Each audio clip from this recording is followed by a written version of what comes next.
Je devrais commencer à chanter pour aller dans le droit fil de cette atmosphère que nous apporte les Artsot Abrit, le Rav Weiss. Et il est vrai que par les temps qui courent, il est bon d'entendre des voix qui nous viennent de loin et qui nous apportent du chizouk, comme nous venons d'en être le témoin ce soir. Kol hakavod, merci pour cette force coire que vous nous apportez.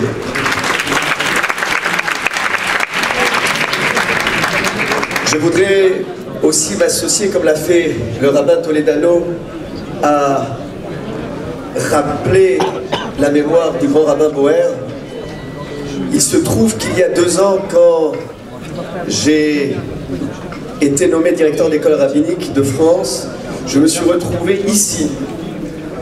Et je sais combien j'avais la bracha du Rav Asimov, Moulay Asimov de mémoire bénie, qui m'a accompagné tout au long de ces années de rabbinat, avec ses hitzot, avec son soutien, ses paroles, son écoute, durant tant d'heures. Et aujourd'hui, me retrouver ici, 2 ans après, c'est avec beaucoup d'émotion que je me retrouve ici, et puis d'associer la mémoire du grand rabbin Boer, qui était bibliothécaire de l'école rabbinique. Je voudrais juste dire un mot sur lui. Je le connaissais peu, mais je l'ai découvert. Un homme d'une telle anava, d'une telle humilité. Un homme qui, au-delà de ses fonctions bibliothécaires, ne cessait de dispenser des shiurim aux élèves rabbins. Comme le rabbin Toledano l'a rappelé, son savoir-faire, sa bekiout, son expérience dans les mikvot et surtout dans la bédika du Shatnez, c'était ce souci du moindre détail pour accompagner la formation rabbinique. C'était un homme qui ne se vantait jamais, qui n'étalait jamais son savoir. Et je voudrais ce soir aussi rendre hommage à son épouse, qui n'a jamais cessé de croire dans sa guérison, qui n'a jamais cessé de croire dans les forces qui pouvaient accompagner son époux. Je voudrais lui rendre hommage ce soir parce qu'elle a été jusqu'au bout, présente à ses côtés. Et je suis persuadé que le grand rabbin Boer s'est trouvé porté par une présence 24 heures sur 24 de cette femme, de cette Eshet Raïl, qui a été à ses côtés. Et mercredi soir, il y aura la célébration des Shloshim du grand rabbin Boer à la synagogue de Neuilly, rue Ancel. Et je forme le vœu que nous soyons nombreux à être aux côtés de la famille, de son épouse et de ses filles. Je voudrais aussi dire ce soir combien il est important de se réjouir. Et il est vrai que je profite de l'occasion de ce Siyum pour vous dire le message suivant. Nous traversons, vous le savez, une épreuve difficile. Et en même temps, nous disons, Daï le tsarotenu, assez de souffrance, assez d'épreuves. Mais nous voulons dire aussi ce soir, de la manière la plus ferme, au pouvoir public, que nous ne pouvons pas accepter qu'on nous enlève nos enfants. Je voudrais dire hier soir que la petite sœur de Yoav Khatab a pris la parole dans des conditions assez incroyables, alors que la synagogue de la Victoire se vidait, alors qu'il était 22 heures. Elle a ressenti le besoin de prendre le micro, sans y être invitée, de demander à ce que les caméras cessent de filmer et de dire tout simplement la chose suivante. N'oublions pas, et la meilleure manière de ne pas oublier, disait-elle, c'est de nous renforcer dans Shmirat Shabbat, dans Shmirat Mitzvot, dans la Tzniut. Cette jeune fille, en quelques mots, nous a donné une leçon de vie authentique dans le judaïsme. Et elle a diffusé par le micro la dernière chanson qui avait été composée par Yoav Khatab, qui était un balkoré émérite, qui adorait chanter. Ce garçon qui est un héros, car il a essayé de sauver tous ses otages en prenant de force une arme pour essayer de neutraliser ce bourreau, cet animal. Et vous voyez, ce soir, je voulais aussi vous dire qu'en nous retrouvant autour de la famille pour la Levaya aujourd'hui, le papa, qui est rabbin à Tunis, a repris le même discours en disant « Soyez plus unis les uns avec les autres, renforcez les liens, Ben Adam Lachavero, renforcez les mitzvot, l'application des mitzvot, la cacheroute. Et d'entendre ce message d'une famille qui souffre et qui pourrait se focaliser sur sa souffrance en disant non, nous voulons continuer de vivre par le biais de la pratique des mitzvot. Et ce papa qui allait encore plus loin en disant je suis tellement heureux, ça peut paraître bizarre qu'un père dise ça devant son fils juste avant qu'il parte en Israël. Je suis tellement heureux de voir mes frères les uns avec les autres, ensemble, autour de nous.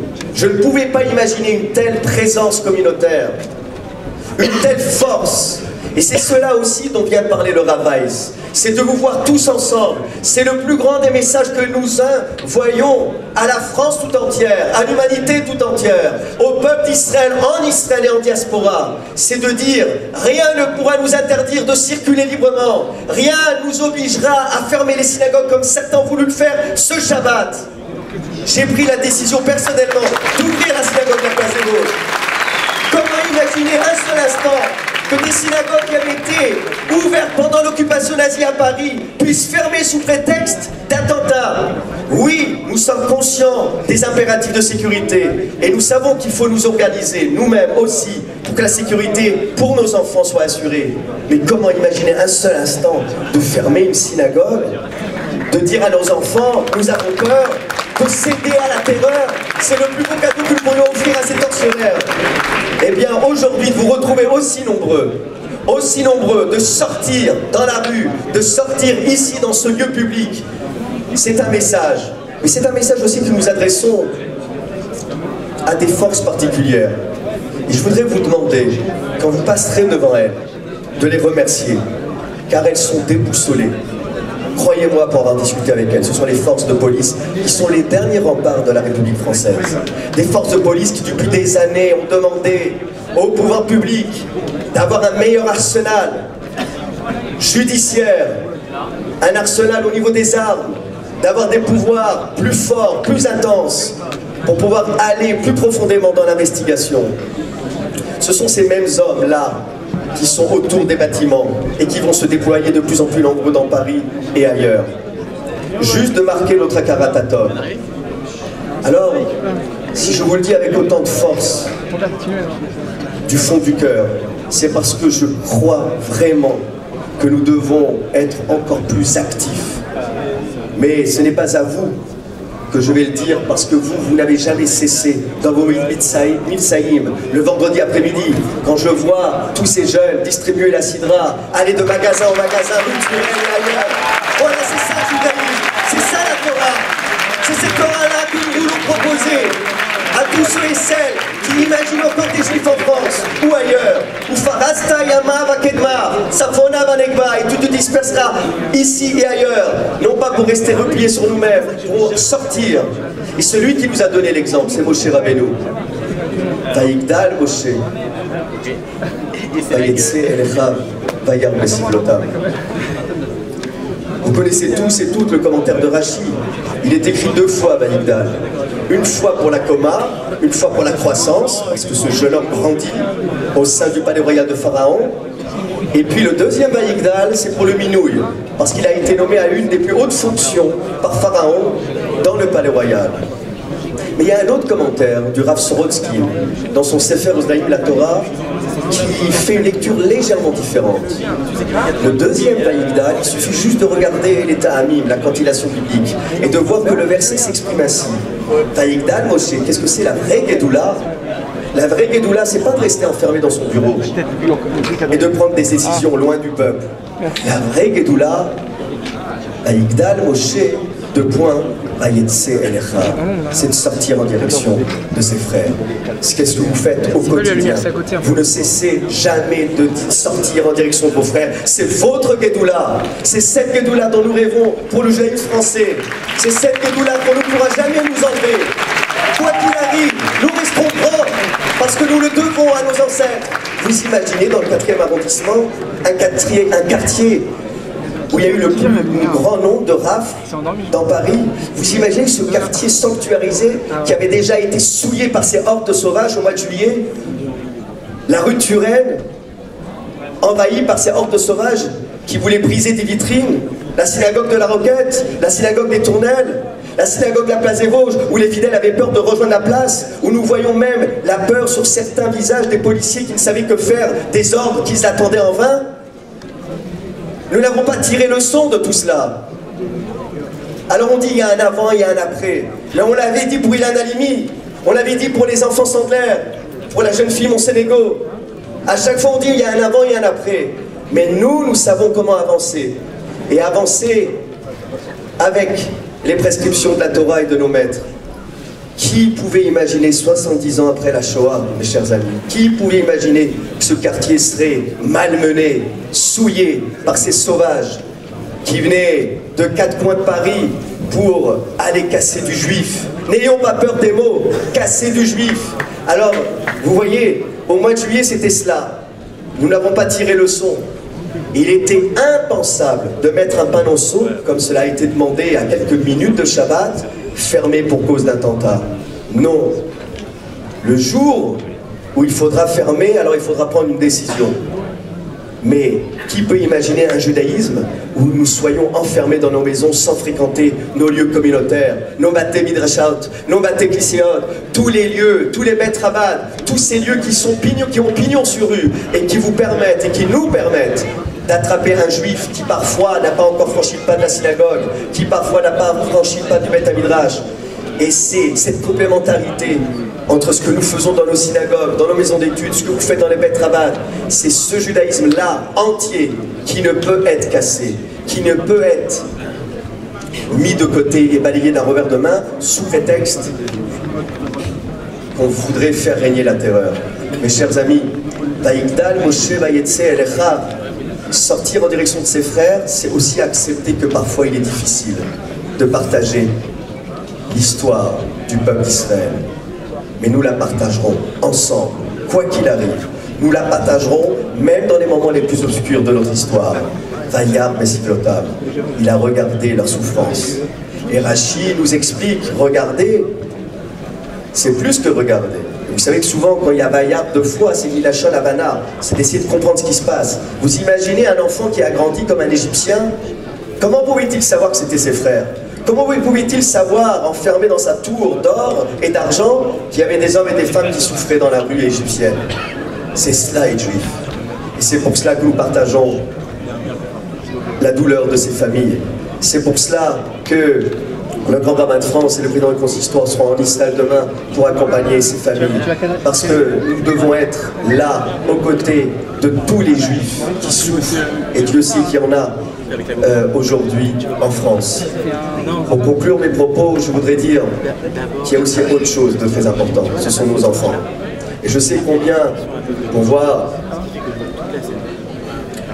toutes les organisations durant les vacances scolaires par le Beth Rabad, je le vois rue Vauquelin, je le vois ici également dans tout Paris et dans nos Talmud et Torah.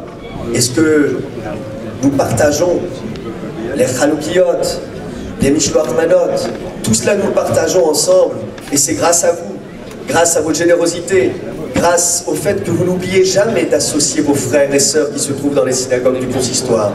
C'est précisément cela qui fait que tout est bon et beau. Et c'est cela que nous devons dire à nos enfants. Ce judaïsme, nous en sommes fiers. Il est fini le temps des juifs qui rasent les murs. Il est fini le temps où on voudrait cacher nos origines. C'est comme cela que nous rêvons d'être juifs, tout en étant intégrés dans la République française, mais sans transiger sur aucune de nos valeurs.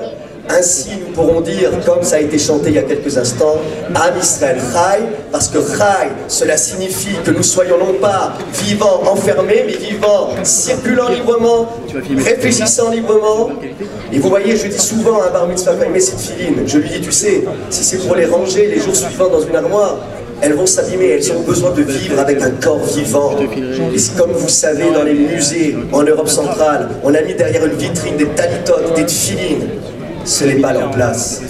La place des tfilines, c'est d'être sur un corps vivant, parce que nous sommes bien vivants et nous comptons l'être. Netzach Israël pour l'éternité. Personne ne pourra le démontrer comme le disent le prophète d'Israël. Nous puissions nous retrouver jour et nuit. Comme le dit le Rambam, qu'on soit Shalem Bavamono, que tout aille bien, ou que parfois ça soit obscurité dans notre vie, en tout cas, quoi qu'il arrive, nous sommes là, debout, vivants, et Chazak à vous, Kol HaKavod, que ce soir, alors que nous sommes à quelques heures des épreuves traversées par la communauté, vous soyez aussi nombreux. Et encore une fois, merci au Rav Weiss de nous avoir transmis un message qui nous touche très profondément. Et c'est cela aussi le message que nous devons garder à l'esprit pour demain matin et pour les jours qui viennent, parce que nous en aurons bien besoin.